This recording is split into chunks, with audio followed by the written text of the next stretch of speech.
គេនេះអក្សរសិនបានន័យថាវិធីសាស្ត្រថ្លៃដើមសរុបអញ្ចឹងអ្នកគ្រូបង្ហាញតាក់ទងជាមួយការគណនាថ្លៃដើមក្នុងឯកតា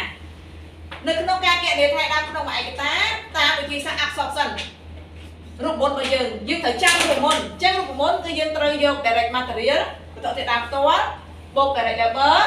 បូកជាមួយនឹង variable MOX យើងហៅថា manufacturing overhead បូកជាមួយនឹង fixed MOX អញ្ចឹងយើងត្រូវរកសមត្ថកម្មវាឃើញឥឡូវនេះក្នុងសមត្ថកម្មគឺថា direct material ប៉ុន្មានដុល្លារដល់នេះ2 direct labor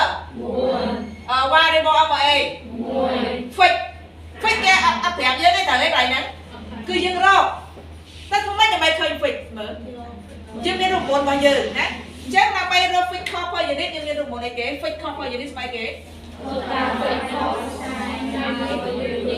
ចាអញ្ចឹងដើម្បីរក fixed cost per unit យើងយក total fixed cost ចែកជាមួយ unit review បានថាយក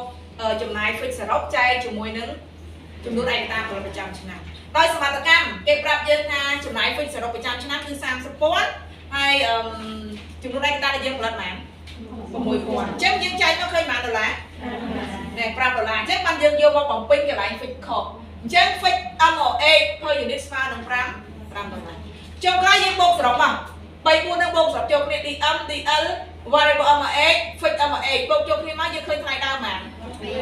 ចាអញ្ចឹងសរុបមកគឺថ្លៃដើមយើងគឺ$12ក្នុងមួយឯកតាតាមវិធីសាស្ត្រអក្សរសិនមានន័យឆ្ងល់គេបាន